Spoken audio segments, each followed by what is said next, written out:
This is the story of a man named Stanley. Stanley worked for a company in a big building where he was employee number 427. Employee number 427's job was simple. He sat at his desk in room 427 and he pushed buttons on a keyboard. Orders came to him through a monitor on his desk, telling him what buttons to push, how long to push them, and in what order. This is what employee 427 did every day of every month of every year. And although others might have considered it soul-rending, Stanley relished every moment that the orders came in, as though he had been made exactly for this job. And Stanley was happy. And then one day, something very peculiar happened. Something that would forever change Stanley. Something he would never quite forget. He had been at his desk for nearly an hour when he realized that not one single order had arrived on the monitor for him to follow. No one had showed up to give him instructions, call a meeting, or even say hi. Never in all his years at the company had this happened, this complete isolation. Something was very clearly wrong. Shocked, frozen solid, Stanley found himself unable to move for the longest time.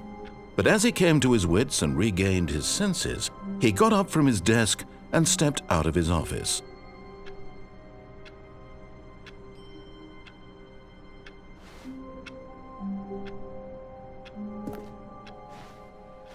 All of his co-workers were gone. What could it mean? Stanley decided to go to the meeting room. Perhaps he had simply missed a memo.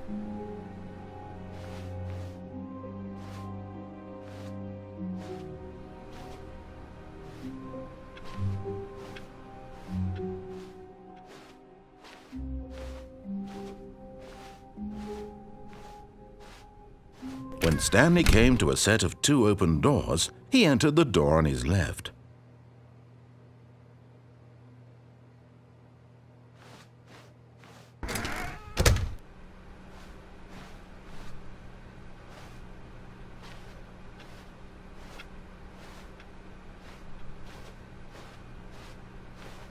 Yet there was not a single person here either. Feeling a wave of disbelief, Stanley decided to go up to his boss's office, hoping he might find an answer there.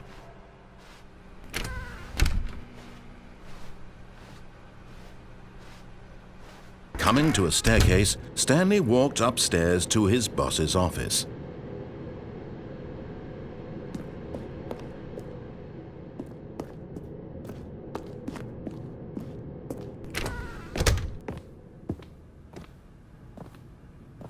Stepping into his manager's office, Stanley was once again stunned to discover not an indication of any human life.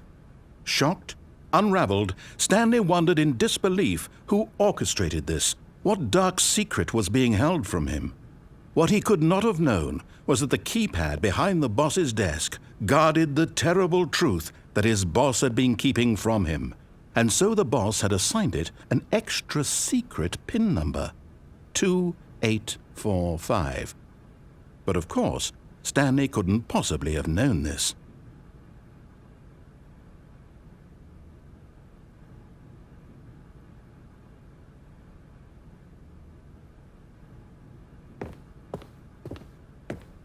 Stanley just sat around twiddling his thumbs.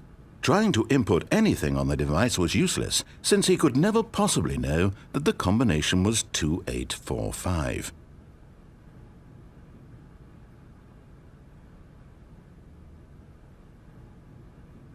"2845. Yet incredibly, by simply pushing random buttons on the keypad, Stanley happened to input the correct code by sheer luck. Amazing! He stepped into the newly opened passageway.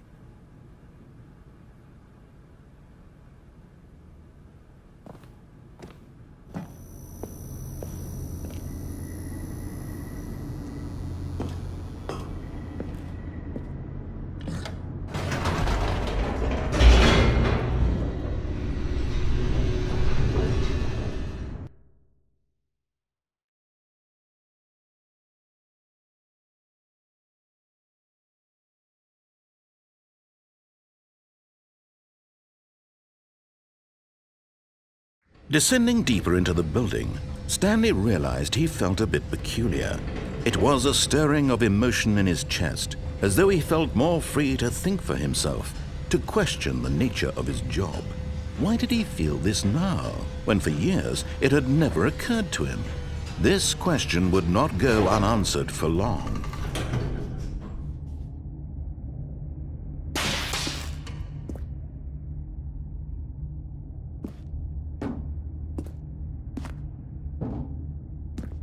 Stanley walked straight ahead through the large door that read Mind Control Facility.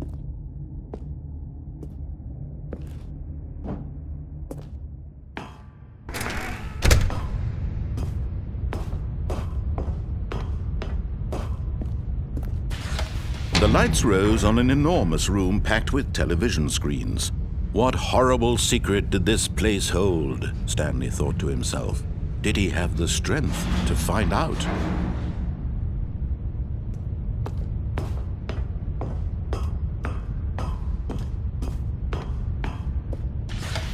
Now the monitors jumped to life, their true nature revealed. Each bore the number of an employee in the building, Stanley's co-workers. The lives of so many individuals reduced to images on a screen, and Stanley, one of them, eternally monitored in this place where freedom meant nothing.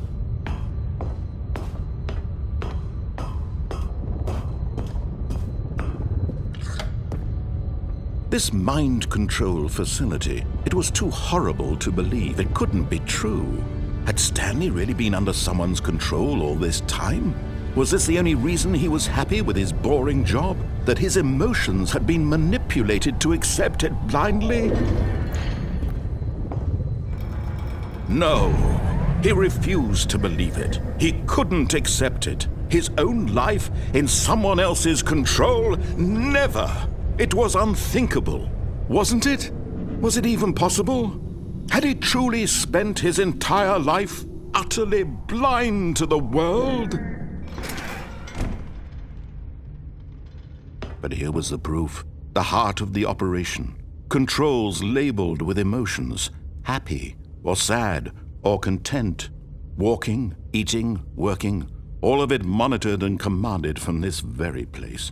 And as the cold reality of his past began to sink in, Stanley decided that this machinery would never again exert its terrible power over another human life, for he would dismantle the controls once and for all.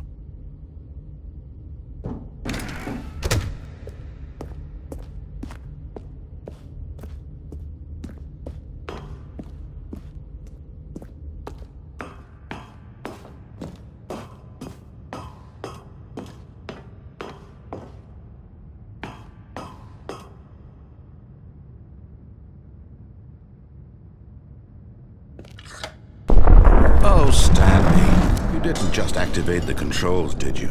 After they kept you enslaved all these years, you go and you try to take control of the machine for yourself. Is that what you wanted? Control? Oh, Stanley, I applaud your effort, I really do. But you need to understand, there's only so much that machine can do. You were supposed to let it go, turn the controls off, and leave. If you want to throw my story off track, you're going to have to do much better than that.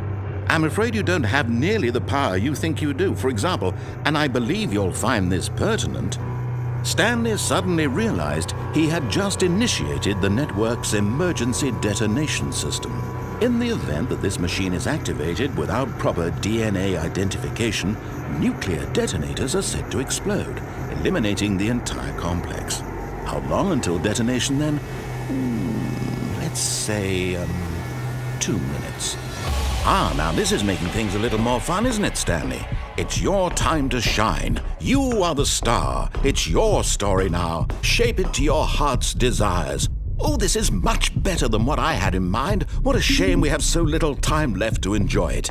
Mere moments until the bomb goes off. But what precious moments each one of them is. More time to talk about you, about me, where we're going, what all this means. I barely know where to start. What's that? You'd like to know where your co-workers are? A moment of solace before you're obliterated?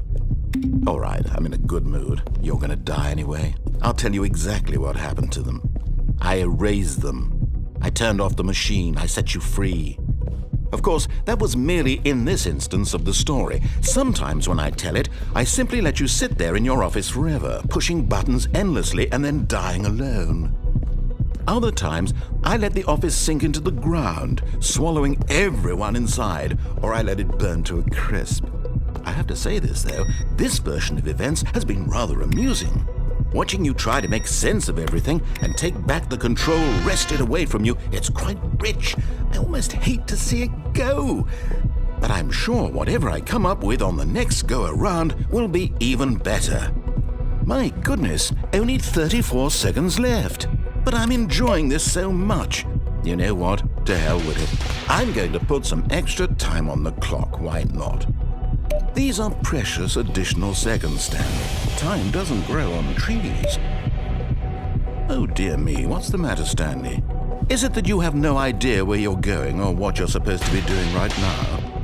Or did you just assume when you saw that timer that something in this room was capable of turning it off? I mean, look at you. Running from button to button, screen to screen, clicking on every little thing in this room. These numbered buttons, no, these colored ones, or maybe this big red button, or this door. Everything, anything, something here will save me. Why would you think that, Stanley? That this video game can be beaten? Won? Solved? Do you have any idea what your purpose in this place is? Stanley, you're in for quite a disappointment. But here's a spoiler for you. That timer isn't a catalyst to keep the action moving along. It's just seconds ticking away to your death. You're only still playing instead of watching a cutscene because I want to watch you for every moment that you're powerless. To see you made humble. This is not a challenge. It's a tragedy. You wanted to control this world, that's fine. But I'm going to destroy it first, so you can't. Take a look at the clock, Stanley. That's 30 seconds you have left to struggle. 30 seconds until a big boom and then nothing. No ending here, just you being blown to pieces. Will you cling desperately to your frail life, or will you let it go peacefully? Another choice. Make it count, or don't. It's all the same to me, all a part of the joke. And believe me, I will be laughing at every second of your inevitable life from the moment we fade in until the moment I say, happily ever after.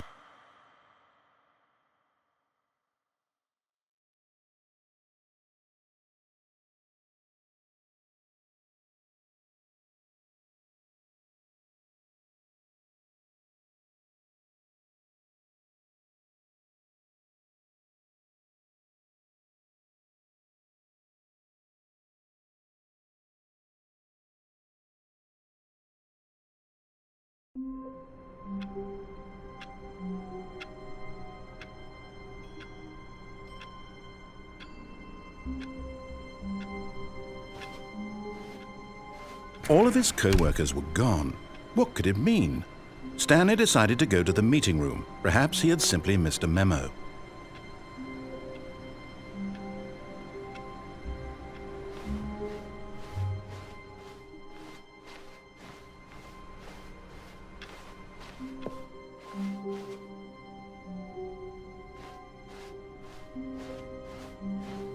When Stanley came to a set of 2 open doors, he entered the door on his left.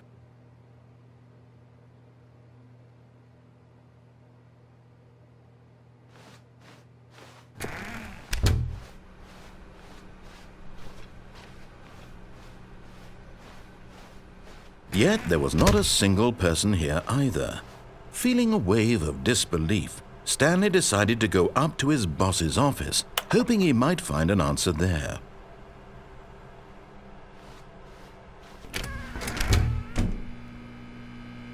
Stanley stepped into the broom closet, but there was nothing here, so he turned around and got back on track.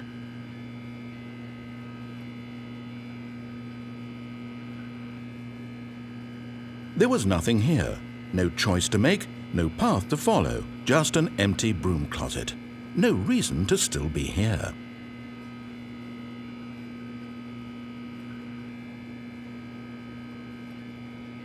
It was baffling that Stanley was still just sitting in the broom closet. He wasn't even doing anything. At least if there was something to interact with, he'd be justified in some way. As it is, he's literally just standing there doing sweet FA.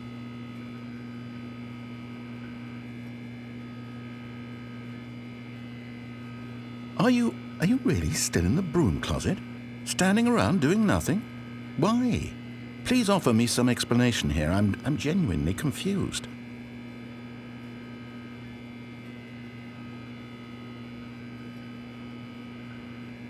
You do realize there's no choice or anything in here, right?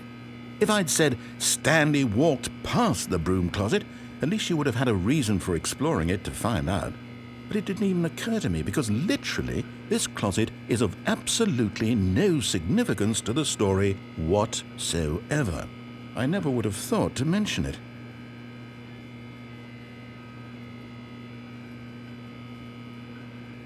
Maybe to you this is somehow its own branching path.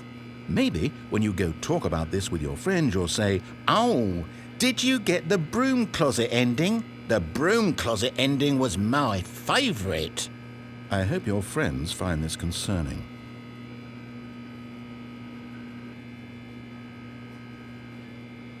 Stanley was fat and ugly and really stupid. He probably only got the job because of a family connection. That's how stupid he is. That or with drug money. Also, Stanley is addicted to drugs and hookers.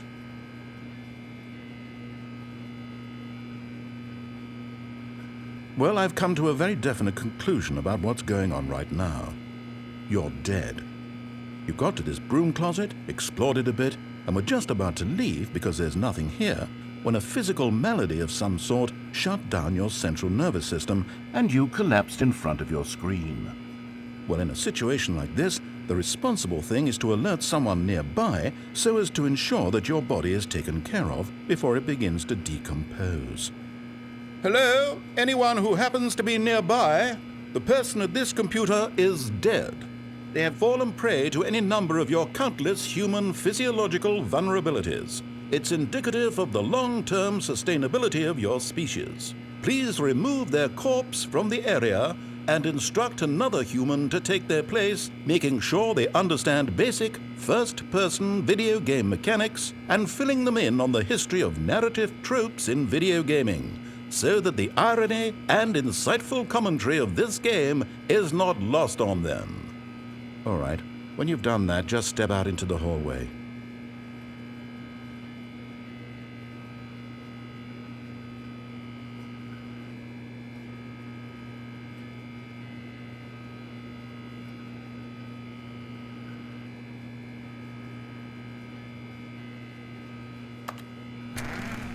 Ah, second player. It's good to have you on board. I guarantee you can't do any worse than the person who came before you. You too? Unbelievable. I'm at the mercy of an entire species of invalids. Perhaps there's a monkey nearby you can hand the controls to. A fish? Fungus? Look, you can hammer out the details. I'm not particularly picky. I'll just be waiting for when you're ready to pick up the story again.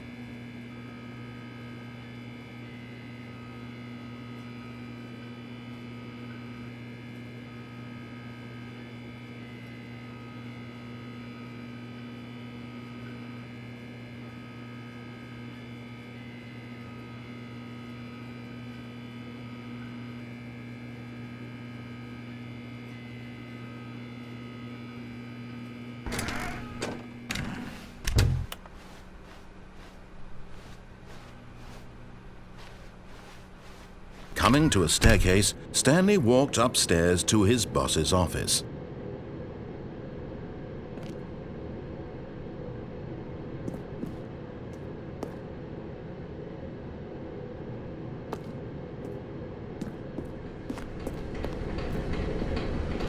But Stanley just couldn't do it.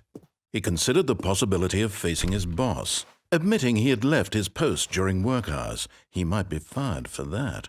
And in such a competitive economy, why had he taken that risk? All because he believed everyone had vanished? His boss would think he was crazy. And then something occurred to Stanley. Maybe, he thought to himself, maybe I am crazy. All of my co-workers blinking mysteriously out of existence in a single moment for no reason at all? None of it made any logical sense. And as Stanley pondered this, he began to make other strange observations. For example, why couldn't he see his feet when he looked down? Why did doors close automatically behind him wherever he went? And for that matter, these rooms were starting to look pretty familiar. Were they simply repeating? No, Stanley said to himself, this is all too strange. This can't be real. And at last, he came to the conclusion that had been on the tip of his tongue. He just hadn't found the words for it. "I'm dreaming!" he yelled. "This is all a dream." Oh, what a relief Stanley felt to have finally found an answer, an explanation. His co-workers weren't actually gone. He wasn't going to lose his job. He wasn't crazy after all. And he thought to himself, I suppose I'll wake up soon. I'll have to go back to my boring real-life job pushing buttons. I may as well enjoy this while I'm still lucid. So he imagined himself flying and began to gently float above the ground. Then he imagined himself soaring through space on a magical starfield, and it too appeared. It was so much fun, and Stanley marveled that he had still not woken up. How was he remaining so lucid? And then perhaps the strangest question of them all entered Stanley's head. One he was amazed he hadn't asked himself sooner. Why is there a voice in my head dictating everything that I'm doing and thinking? Now the voice was describing itself being considered by Stanley, who found it particularly strange. I'm dreaming about a voice describing me, thinking about how it's describing my thoughts, he thought.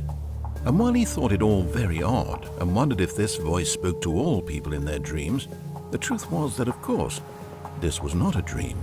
How could it be? Was Stanley simply deceiving himself, believing that if he's asleep, he doesn't have to take responsibility for himself? Stanley is as awake right now as he's ever been in his life. Now, hearing the voice speak these words was quite a shock to Stanley. After all, he knew for certain, beyond a doubt, that this was in fact a dream. Did the voice not see him float and make the magical stars just a moment ago? How else would the voice explain all that? This voice was a part of himself too. Surely, if he could just... He would prove it. He would prove that he was in control, that this was a dream. So he closed his eyes gently, and he invited himself to wake up. He felt the cool weight of the blanket on his skin, the press of the mattress on his back, the fresh air of a world outside this one. Let me wake up, he thought to himself. I'm through with this dream. I wish it to be over. Let me go back to my job. Let me continue pushing the buttons. Please, it's all I want. I want my apartment and my wife and my job. All I want is my life exactly the way it's always been. My life is normal. I am normal. Everything will be fine. I am okay.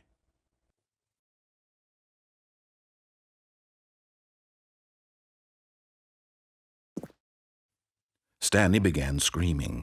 Please, someone, wake me up. My name is Stanley. I have a boss. I have an office. I am real. Please, just someone tell me I am real. I must be real. I must be. Can anyone hear my voice? Who am I? Who am I? And everything went black.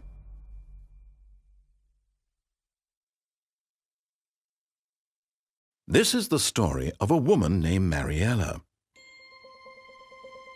Mariella woke up on a day like any other. She arose, got dressed, gathered her belongings, and walked to her place of work.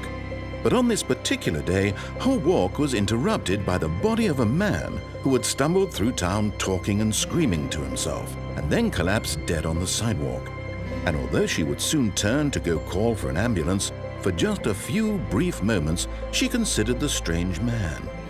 He was obviously crazy, this much she knew. Everyone knows what crazy people look like. And in that moment, she thought to herself how lucky she was to be normal.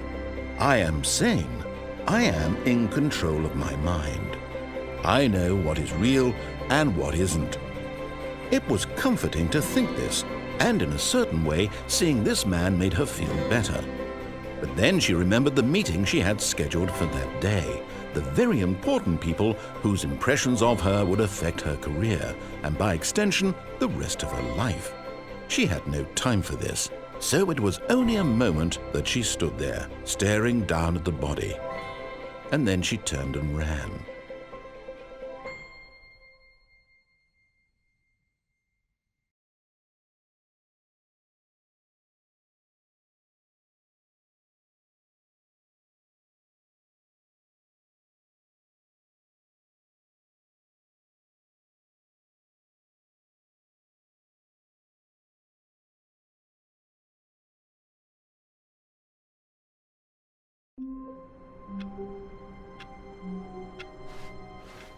All of his co-workers were gone.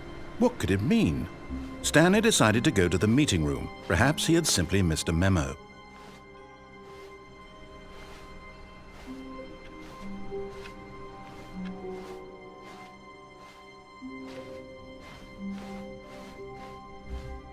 When Stanley came to a set of 2 open doors, he entered the door on his left. This was not the correct way to the meeting room, and Stanley knew it perfectly well. Perhaps he wanted to stop by the employee lounge first, just to admire it.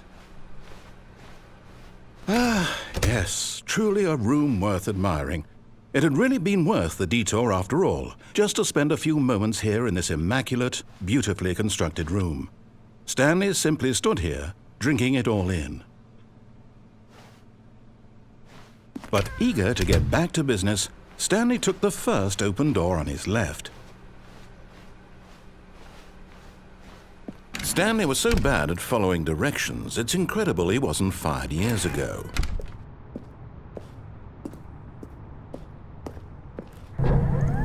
Look, Stanley, I think perhaps we've gotten off on the wrong foot here. I'm not your enemy, really, I'm not. I realize that investing your trust in someone else can be difficult, but the fact is that the story has been about nothing but you all this time. There's someone you've been neglecting, Stanley. Someone you've forgotten about. Please, stop trying to make every decision by yourself. Now, I'm not asking for me, I'm asking for her. This is it, Stanley. Your chance to redeem yourself. To put your work aside, to let her back into your life. She's been waiting.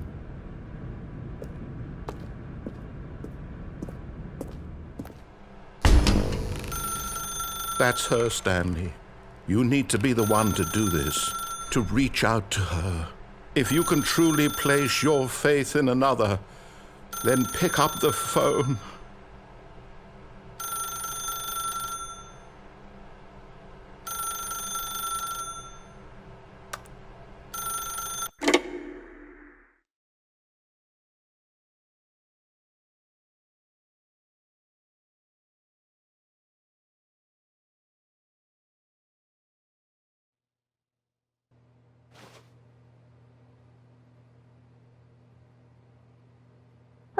Stanley, is that you?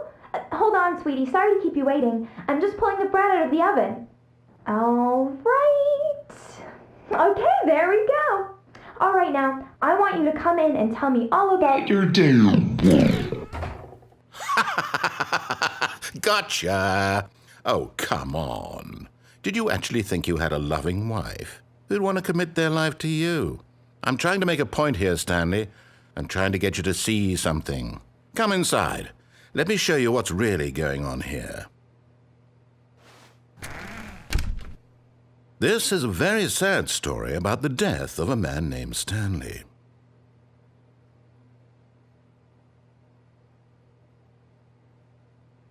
Stanley is quite a boring fellow.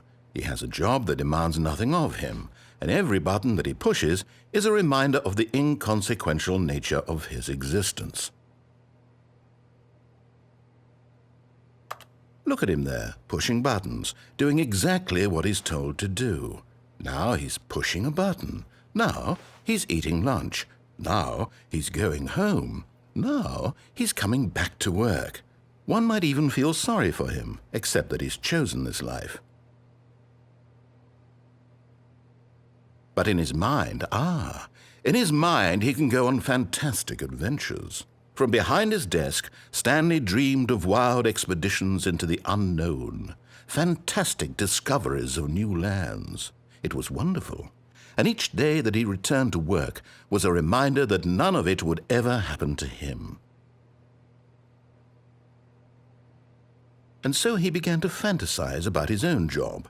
First, he imagined that one day while at work, he stepped up from his desk to realize that all of his co-workers, his boss, everyone in the building had suddenly vanished off the face of the earth. The thought excited him terribly. So he went further. He imagined that he came to two open doors and that he could go through either. At last, choice. It barely even mattered what lay behind each door. The mere thought that his decisions would mean something was almost too wonderful to behold. As he wandered through this fantasy world, he began to fill it with many possible paths and destinations. Down one path lay an enormous round room with monitors and mind controls. And down another was a yellow line that weaved in many directions, and down another was a game with a baby. And he called it the Stanley Parable. It was such a wonderful fantasy, and so in his head he relived it again, and then again, and again, over and over, wishing beyond hope that it would never end, that he might always feel this free. Surely there's an answer down some new path, mustn't there be? Perhaps if he played just one more time. But there is no answer. How could there possibly be? In reality, all he's doing is pushing the same buttons he always has. Nothing has changed. The longer he spends here, the more invested he gets, the more he forgets which life is the real one. And I'm trying to tell him this, that in this world he can never be anything but an observer, that as long as he remains here, he's slowly killing himself. But he won't listen to me. He won't stop. Here, watch this. Stanley, the next time the screen asks you to push a button, do not do it.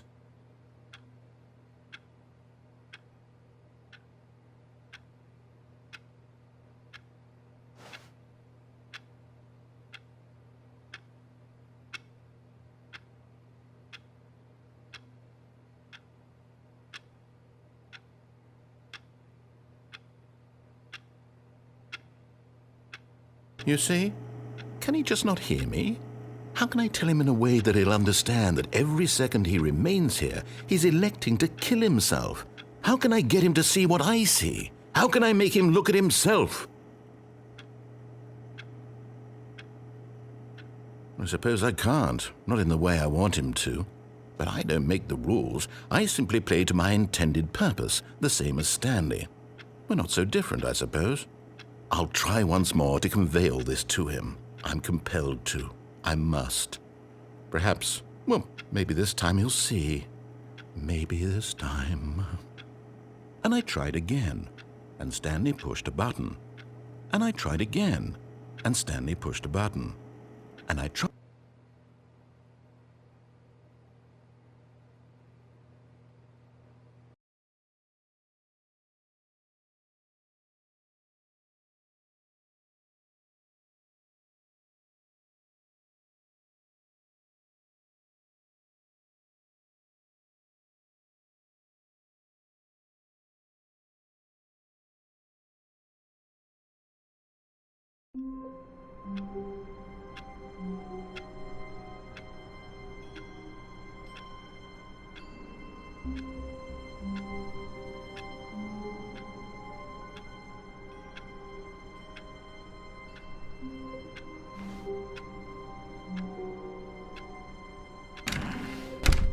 But Stanley simply couldn't handle the pressure. What if he had to make a decision? What if a crucial outcome fell under his responsibility? He had never been trained for that. No. This couldn't go any way except badly. The thing to do now, Stanley thought to himself, is to wait. Nothing will hurt me. Nothing will break me. In here I can be happy forever. I will be happy. Stanley waited. Hours passed, then days. Had years gone by? He no longer had the ability to tell. But the one thing he knew for sure, beyond any doubt, was that if he waited long enough, the answers would come. Eventually, someday, they would arrive. Soon, very soon now, this will end. He will be spoken to. He will be told what to do. Now it's just a little bit closer. Now it's even closer. Here it comes.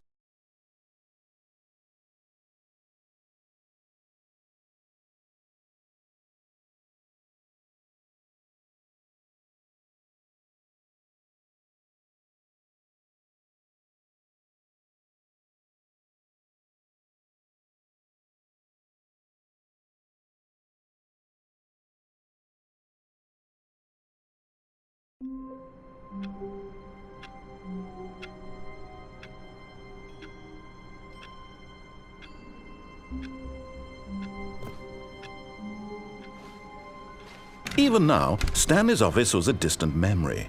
What did it look like? There was a computer, perhaps, and a painting. Was it a painting or a photo? He could no longer recall.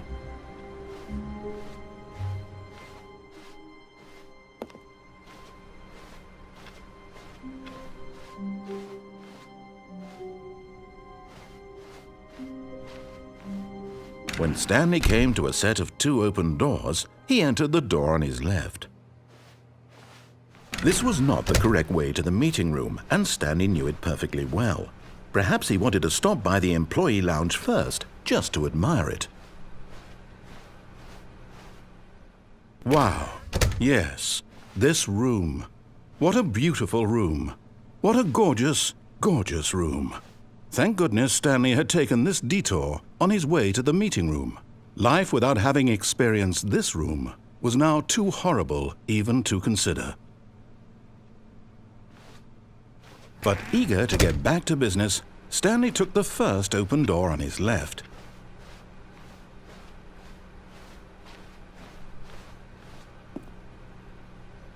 Stanley was so bad at following directions, it's incredible he wasn't fired years ago.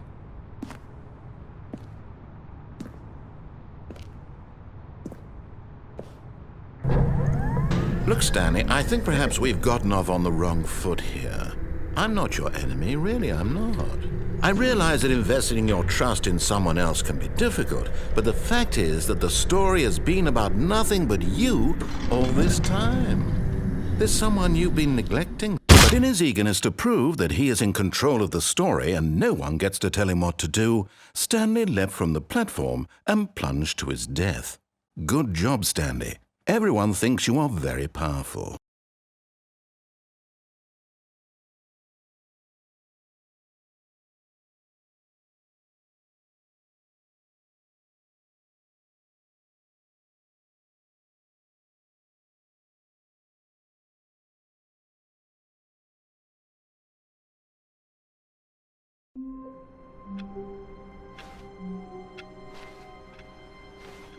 Stanley knew the office layout like the back of his hand. It was only a matter of time before he found the others, wherever they were. Just a matter of time.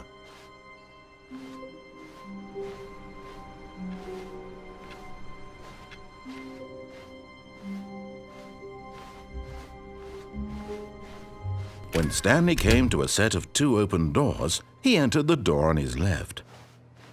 This was not the correct way to the meeting room, and Stanley knew it perfectly well. Perhaps he wanted to stop by the employee lounge first, just to admire it. The lounge was sublime, a work of art.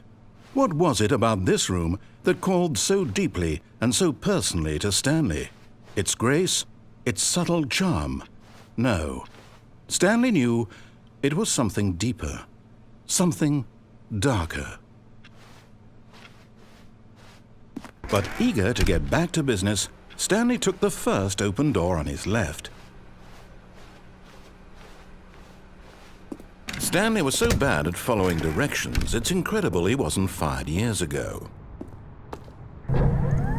Look, Stanley, I think perhaps we've gotten off on the wrong foot here. I'm not your enemy, really, I'm not. I realize that investing your trust in someone else can be difficult, but the fact is that the story has been about nothing but you all this time. What? Really? I was in the middle of something. Do you have zero consideration for others? Are you that convinced that I want something bad to happen to you? Why, I don't know how to convince you of this, but I really do want to help you, to show you something beautiful. Look, let me prove it. Let me prove that I'm on your side. Give me a chance.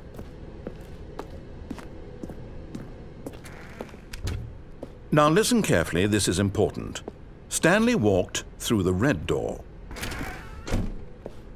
Aha, perhaps you misunderstood. Stanley walked through the red door.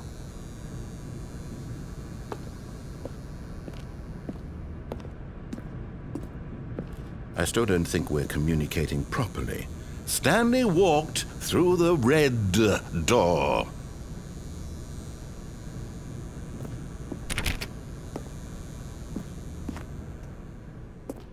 All right, fine, go ahead, Stanley. You want to know so badly what's out there? You want to find out what lies at the end of this road you've chosen? Well, don't let me stop you.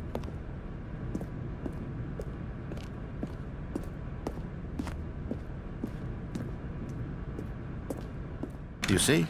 There's nothing here. I haven't even finished building this section of the map, because you were never supposed to be here in the first place. Broken rooms, exposed developer textures. Is this what you had wanted? Was it worth ruining the entire story I had written out specifically for you? Do you not think I put a lot of time into that? Because I did. And in the end, it was all for nothing, because this is what you wanted to see.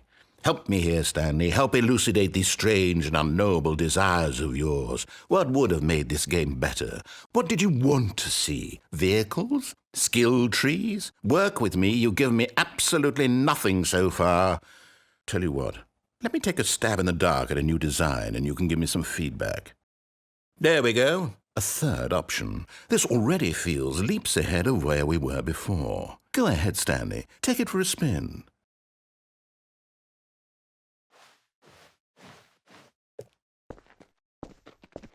Okay, I'm going to stop you there. Now, tell me about your experience with this new version. Would you say that the game benefited from allowing you more choices? Feel free to be honest. I'm looking for some real critical feedback here.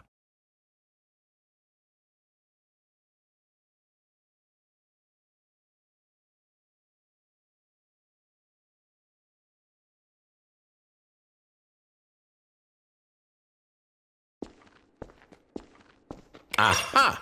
You see, I knew I was onto something. Where do these flashes of inspiration come from? How did I know the game needed a third door? Well, it's instinct mostly, a calling in your gut. I really couldn't say where the idea came from, except that I felt it in my soul. You can't teach that, Stanley. Don't even try. Here, based on the data from your previous playthrough, I've compiled a new version. And to be perfectly candid, I think I've knocked it out of the park with this one. Let's take a look.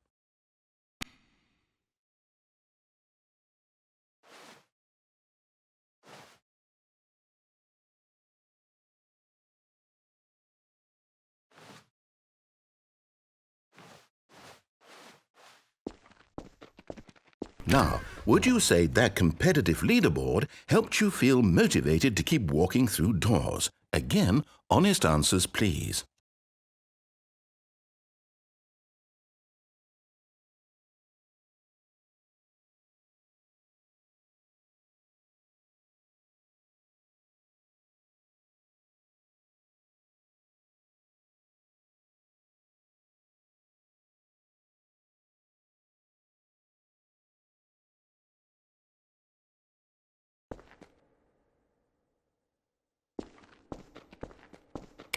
Hey, I nearly forgot. I've got a prototype of a new game I've been working on, and now would be a lovely opportunity to give it some play testing.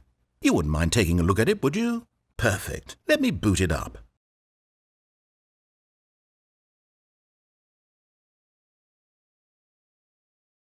In this game, the baby crawls left towards danger. You click the button to move him back to the right, and if he reaches the fire, you fail. It's a very meaningful game, all about the desperation and tedium of endlessly confronting the demands of family life.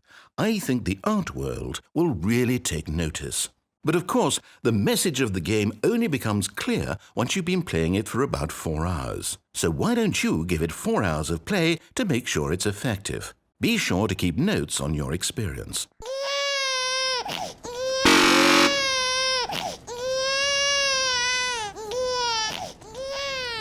You heartless bastard. Did you do it because you hate babies or purely to spite me?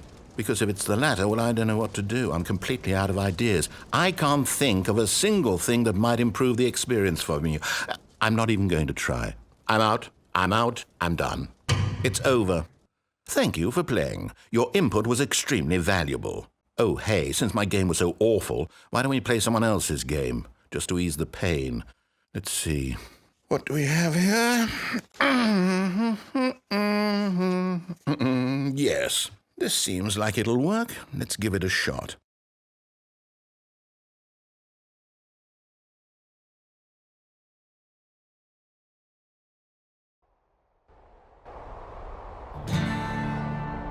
Aha! Fascinating. What do you think this game is about, Stanley? What's our backstory? What is our motivation?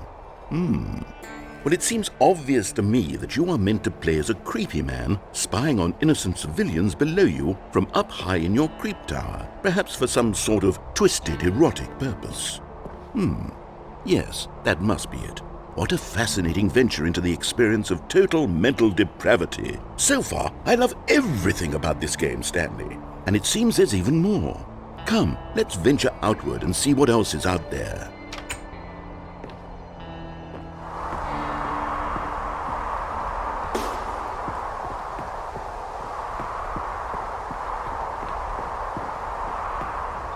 Oh, no. No, it can't be.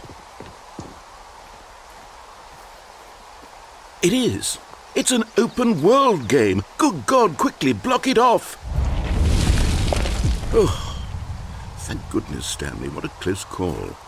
You nearly wandered off into that thing. That big, open, just wandering around, no right or wrong directions, no path to follow. You can just go in any...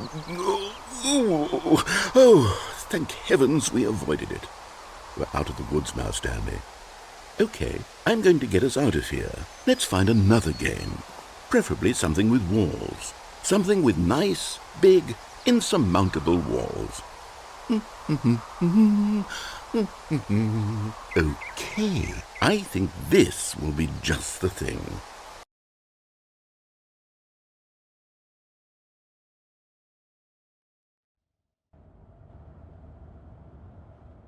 Wonderful. See, this is exactly what I had in mind. Just a nice big box for you to run around in. There isn't any possibility that you could get lost here. Now this is game design.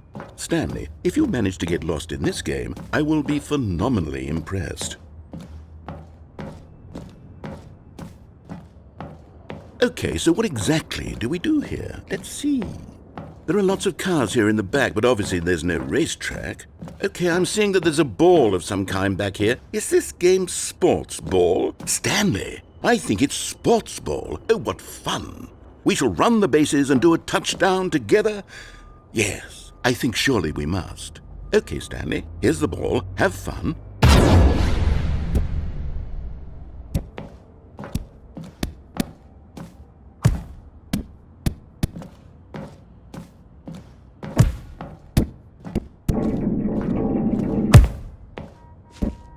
Are you doing it? Are you winning? Is this fun? Is it better than my miserable little story that I worked so hard on? Stanley, I have a thought. And I realize I'm not a sportsologist, but if one ball generates a certain amount of raw adrenal pleasure, then surely multiple balls makes for an even more euphoric sports experience. I'm going to try it out. Here comes another ball. Yes! Oh goodness, that really does feel amazing, doesn't it? Stanley, I'm like a child in a confectionery shop. I simply have to have more. I'm insatiable.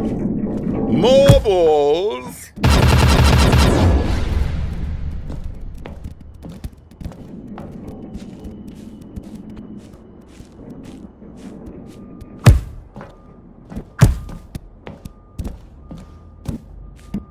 Are you enjoying this, Stanley?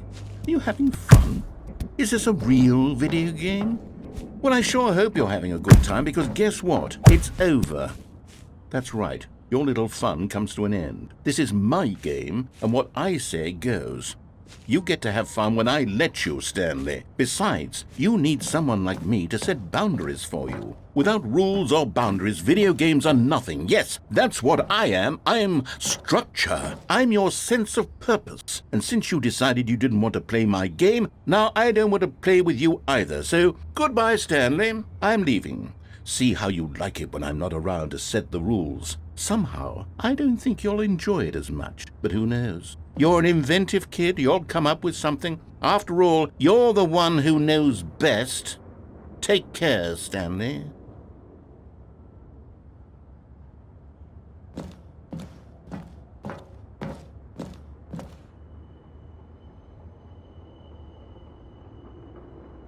Hold on, what are you doing?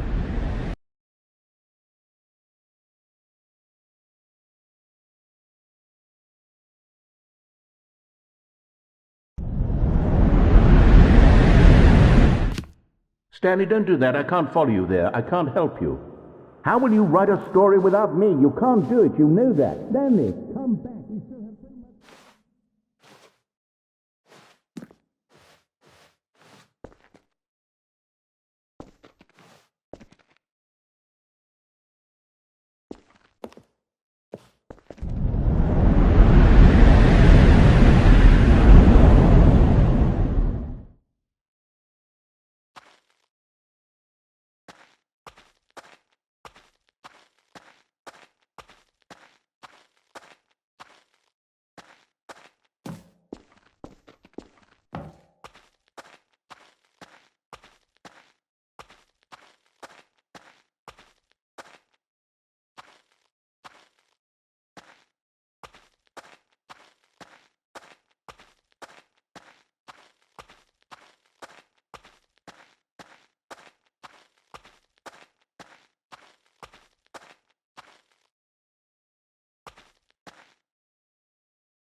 I wonder what he found. If what he wanted was to be the leading man in his own story, well, perhaps he's gotten it, down in wherever he is right now. I wonder if he's happy with his choice, and if he's learned the heavy cost that comes with it. He'll understand soon what I was trying to tell him. He needs me.